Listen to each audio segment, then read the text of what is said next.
the world we live in feels safe until the moment you wake up and can't move. These are stories of sleep paralysis. Subscribe and hit the like button. The evening dragged on, sticky and pointless. I was neither sad nor angry, just seemingly switched off from the inside. I walked around the apartment, catching myself moving objects for no reason, as if my hand were seeking a familiar action that my brain refused to provide. The light was dim. The kitchen lamp gave off a weak yellow glow that made the room seem foreign, flat. I put the kettle on. I could hear it slowly heating up. I could hear every beat of my heart. I longed for silence, but the kind of silence that surrounded me was too real, as if someone was listening along with me. I walked to the window, opened it slightly, and inhaled the cold night smell. Moisture settled on my lips. I lay down in bed, covered up, turned onto my side, then my back. And just before sleep sealed my eyelids, something in the room softly inhaled. Not me, and not the wind. My eyes snapped open. My fingers, no. My arms, no. My chest, heavy, fragmented gasps. Paralysis gripped me like ice clinging to skin. I couldn't move or swallow properly. Nothing changed in the room. At first, and then in the very darkest corner, something appeared that hadn't been there before. A female figure, narrow, gaunt, leaning forward like a person trying to peer into the dark. But she couldn't peer, because she had no eyes. Her hair hung in uneven, wet-looking strands. The ends touched the floor. She stood as if she was listening for something, but not with her ears. She was listening to my breathing, and she took a step. The sound was wet, sticky, like fabric tearing from raw skin. I saw her completely now. Empty eye sockets, the edges gashed, torn, as if someone had been forced to do it in a hurry. Dried blood trailed down to her cheekbones. And when she leaned into the light from the hallway, I saw that her ocular sockets were not just empty. They were deep, as if someone had carved out the eyes not for pain, but to extract something from within. She leaned so low that her disheveled hair brushed the floor. "You see me." The voice was quiet, but airless, and I do not. She smiled so sadly that it became even more terrifying. "Tell me, does it hurt to look at me?" My body clenched inside, trying to respond to the paralysis with anything. Vine. She took another step, so close that I caught a scent, the smell of damp earth, old water, and something metallic. "You don't answer." Her fingers twitched slightly, meaning you see well. "Very well." She raised her hand and touched her eye sockets. I have been in the darkness for so long that the scent of light has become my only memory. Pause. I want to see again. I want to reclaim what was mine. She leaned closer. They took my eyes because they said I shouldn't see what I saw. Her fingers descended to my jaw. An icy touch. Slow. You sleep with an open mind. You leave the door open for me. She touched my eyelid with a finger. Your eyes are open. Your thoughts are open. And I can take what you do not guard. Her fingers slid over my eyelid, gently at first, then more firmly. I felt a fingernail press into the delicate cartilage. Yes, they yield easily. She whispered with satisfaction, like a child finding a toy. Your eyes suit me. Her fingers lifted my eyelid. She stared into me, or rather, she listened. I want to find out what color, what world, what shape you see. I want to take that. To get it back for myself. She raised her other hand, placed on my second eye. I will do this slowly, so as not to damage them, to take them whole, fresh. Her fingers dug in harder, and I heard the pressure from inside my eye echo inside my skull. She bent so close that her mouth touched my nose. I take the beauty of those who look at me. You are looking, therefore, you will give.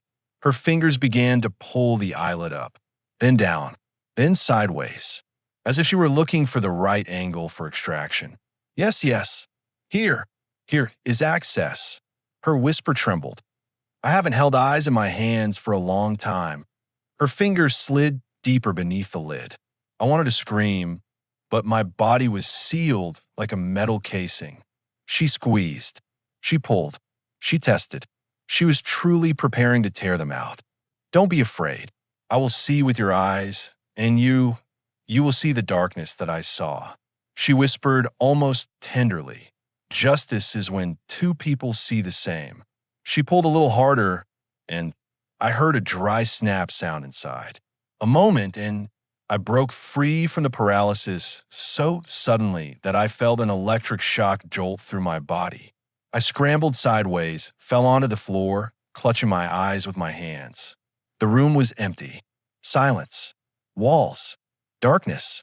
And only when I looked up at the pillow, I saw two wet circles exactly where her eyes would have been, and next to them, a barely visible damp streak of blood, as if she had truly touched my eyelids with a face that lacked its own.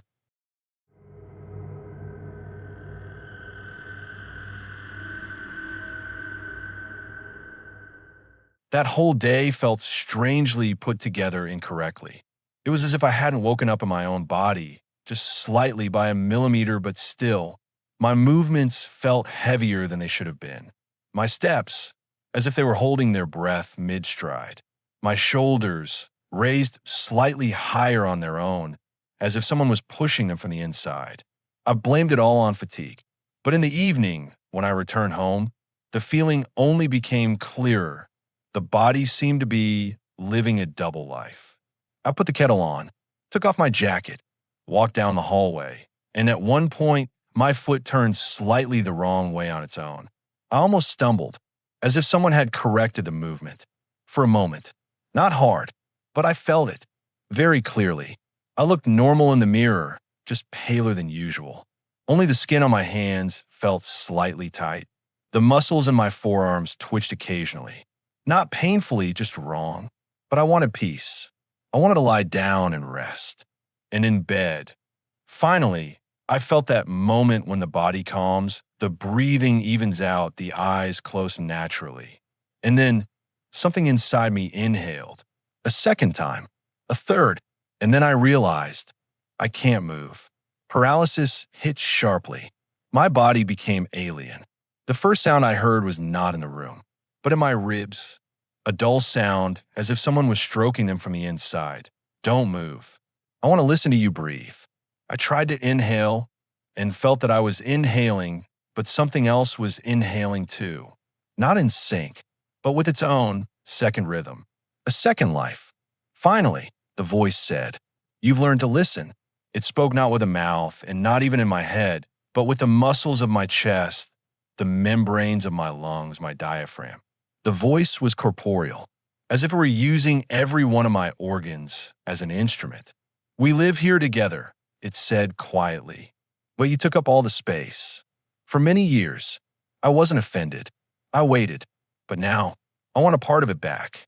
Something stirred in my stomach, softly, slickly, like an alien finger running along the skin from the inside. "Feel me," the entity whispered. "I've been here a long time." My right hand lifted 2 centimeters.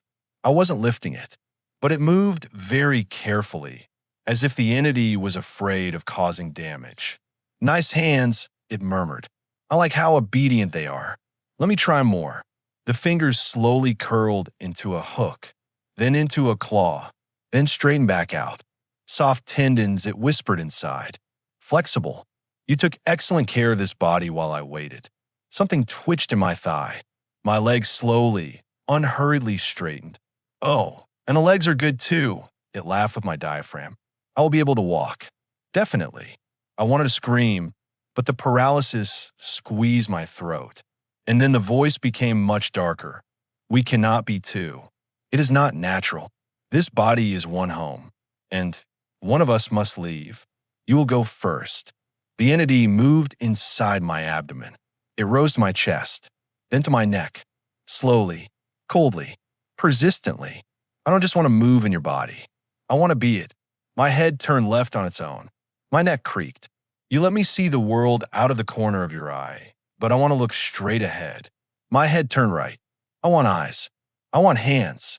I want to live through at least one night, at least one morning, in a real body, not in the shadow of a body, not inside you. As you, I want to become you. And it wasn't screaming. It wasn't frightening me. It wasn't threatening. It was pleading, give it to me. I'm tired of living where people are forbidden. In silence, in the muscles, in the darkness beneath the skin. Give me a day, just one. I will leave. I promise. I will leave. My fingers suddenly clenched in a fist so tightly that I felt my nails digging in. But if you don't give it to me, the voice warmed like a breath in my ear. I will take it, smoothly, slowly. I'm already almost standing. Something expanded in my chest. My ribs cracked softly. They didn't break, but they separated. My lungs weren't working correctly. Allow me. I will teach you to breathe better. Then I do. The entity inhaled longer, deeper, darker. The air became cold inside my body. The skin on my arms stretched under internal pressure. I need space. I am moving towards the neck. Do not interfere. Every inch of movement inside felt like a snake crawling beneath wet skin. Slow, stubborn, confident. The voice was now speaking directly in my throat. I am here. Close. Very close. And then I felt the worst thing. A bone inside my chest lurched upward, as if something was pushing it to climb into my head. Let me into your thoughts. I will show you mine. It is dark there. It is cold there. It is cramped. I want to get out. The toes on my feet flex backward, as if someone was testing the limits of mobility. You are good. Very good. You don't scream. You don't fight. You are tired. I can see it. Let me stand up instead of you. Just for a moment. Just for a few days. Just for a lifetime. Something touched the inside of my skull. Slowly, wetly, like an alien forehead. Just a little more, and I will see the world through your eyes. And precisely at the moment when my head began to tilt under the foreign pressure, I inhaled. My own inhale. The paralysis broke. I jumped up so sharply that I fell out of bed, hitting my shoulder on the floor. Gasping for air, clutching my chest. I felt as if something was still moving inside. The room was empty, but on my abdomen, just below my ribs, a bluish, raised vein was visible. It was trailing upward and slowly moving as if something was still trying to climb. And I understood it hadn't left. It was just waiting for the next night.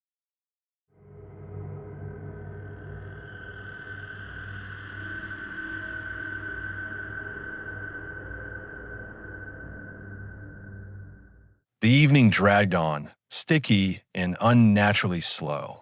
I walked from room to room and felt a strange sensation. Everything around me seemed to be shifted by half a millimeter, like a poorly applied sticker. This slight displacement gave me the feeling that someone was present in the air. Not visible, not audible, but present. When I bent down to pick up a t-shirt, a short, cold sigh came from under the bed. I froze. The sigh was repeated, quiet, fragmented, as if someone had been lying there for a very long time and abruptly changed the position of their head. I peeked under. Empty, but the dust beneath the bed was combed, as if something had been crawling there. I attributed everything to fatigue, to a muscle spasm, to imagination. I got into bed, stretched my legs, the blanket yielded to the weight of my body, and I finally felt warmer. The last sound before the abyss was quiet, like a fingernail being dragged across the floor beneath the pillow. My eyes opened on their own. My body was crushed, as if under a concrete slab. I could only breathe shallowly. A lump was stuck in my throat. My chest barely moved. The darkness in the room changed. It became thick, dense, deeper than the usual night. And from below, from under the bed, a quiet, wet sound emerged.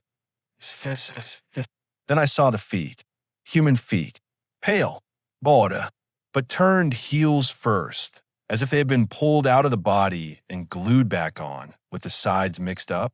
The toes slid across the floor, dragging coldness with them. Behind the feet, the thighs appeared.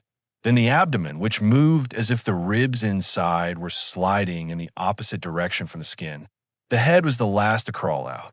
a head that looked up at the ceiling, but the neck was so twisted that the eyes, empty, glassy with terror, fixed, were staring directly at me.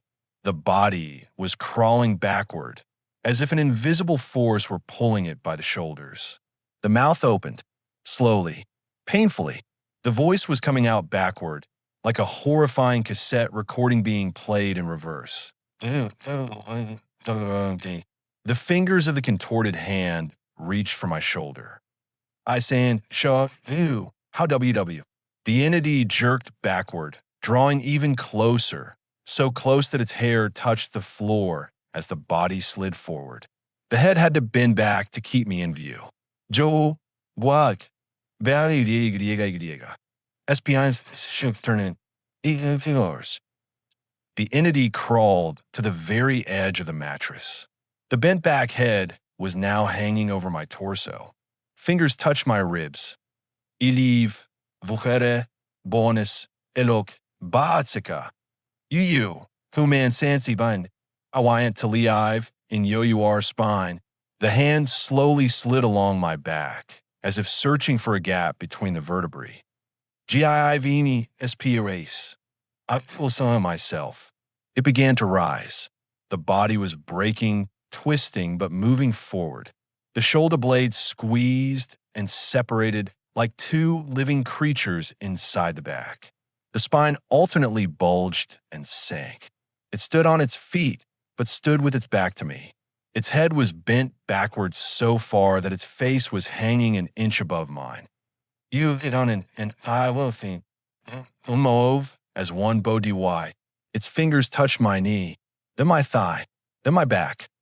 Your spine, obedient safi, awamaik, hitloaviak always. Then try to press on my spine through the blanket, as if try to push it aside. I felt my body, my own body, yield with a light, inexplicable movement, as if it was trying to start me in the reverse direction.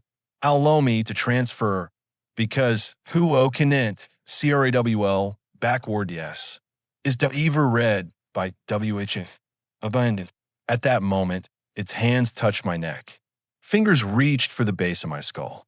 It whispered evenly, without distortion, without backward speech. I want to enter your spine and walk for you. You will just lie down, forever. And then it tried to push its fingers between my ribs. I felt pressure, a crunch, a warm flow of fear in my heart. Its voice swelled into a whisper that echoed in every corner of the room. Louis Ghoul, let me iron in you. The entity snapped its head forward so violently that its hair flew across the pillow. Awayant, your Bodwise URS is good. Emian went backwards. I inhaled, sharply, painfully. The paralysis shattered. My body lunged so hard that I hit my shoulder on the nightstand. I tumbled out of bed, onto the floor, the blanket falling after me. The room was empty, but on the floor, near the edge of the mattress, lay a long, straight streak of dust. It stretched from my bed, straight to the wall, and at the end of that streak, in the very darkest spot, fingerprints were visible. 5 thin, long grooves leading into the darkness, as if someone had just crawled backward into the wall.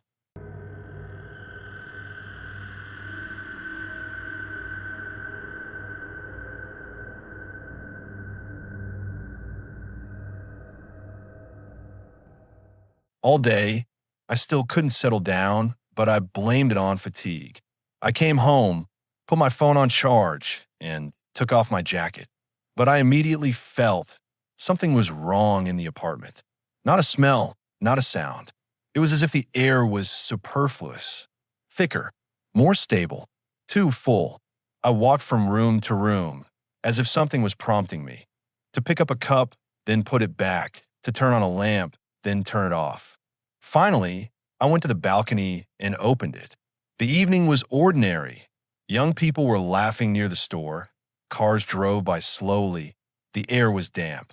But when I looked at my shadow on the tiles, I saw one that wasn't mine next to it, long stretched, with the clear outline of a noose around its neck.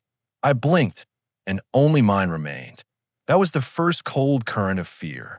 I closed the balcony and silently went to the bedroom. I lay down. The blanket was cold, the pillow just right. My body finally relaxed, and my thoughts melted away. Just before I completely fell asleep, a sound appeared, tap, tap, tap, even, unobtrusive, like a I'm here signal. Then silence, and sleep overtook me instantly. I woke up with the feeling that I was not alone in the room. My eyes opened on their own, heavily, as if delayed. I couldn't move, not a single muscle, not even my fingers. And then I saw her. She was standing at the foot of the bed, but not quite standing, as if suspended by invisible threads. Tall, withered like a body that should have already decayed, but something prevented it. Around her neck, a thick noose. The rope was so old that the fibers were unraveling, but it held, though it wasn't attached to anything. The rope just hung, as if it were a part of her body. Her head was tilted so far to the side that I could hear my own thoughts cringe. A person doesn't look like that. She wasn't breathing. She wasn't blinking. She wasn't moving. And then a step, soundless, but the floor flexed, as if under a heavy sack. Her lips barely parted, and from them fell a tattered, fragmented voice. "You took my place here." She took another step. The rope tightened. It creaked. Then it hung slack again, like a pendulum. "Where you are lying now." She pointed to the bed with her hand. The movement was awkward, but precise. I tried to breathe, but every inhale was foreign, wrong. And there on the ceiling, she raised a finger and touched the plaster. I hung for a very long time. A pause. Her lips stretched into an almost smile. Until they took me down, she leaned closer, so low that I smelled dampness and dust. But they forgot to untie me. The rope swayed. Now, I'm looking for a new neck. Her fingers touched mine. Cold, dead, long, like those of a person who had lain in the earth for many years. She slowly touched my neck. Her fingers slid over my trachea. She pressed, not hard, but with clear intent. Strong, flexible, alive. Her fingers stopped at my jugular notch. I will be able to hold on to it. The voice sounded almost grateful. She slowly began to coil the rope onto her hand, to transfer it onto my neck. "Allow me to switch your places. You will be where I was, and I, here, where you are." She leaned so low that her hair fell onto my cheeks, wet cold. The rope slid onto my chest, then rose to my collarbones. Oh, yes, it fits. Almost perfectly. The skin on my neck felt every fiber. She continued to speak. "I don't want to take you away." Pause. "But I cannot be without a place." Her fingers began to press on my jaw, lifting my head upward in the direction of the ceiling. "Look there, to where you will be when I come down." The rope slid on my throat. She was tightening it slowly, the way you force a wedding band onto a finger that won't fit, with malice and patience. "The first thing you will hear there," she lifted me by the jaw, "is silence, then a crunching sound, and then you'll stop hearing altogether." The rope tightened one more turn. I couldn't breathe. My eyes clouded over. She raised a hand with the rope to make the final movement. One more breath. "The last one for you, and the first for me." I inhaled convulsively, with a jerk, as if breaking free from underwater. Everything cut off. She vanished. The rope vanished. The room was empty. But on my neck, 2 deep red streaks and a third one, incomplete. Beneath the pillow, a tiny piece of a noose, warm, as if from the body that had just stood there.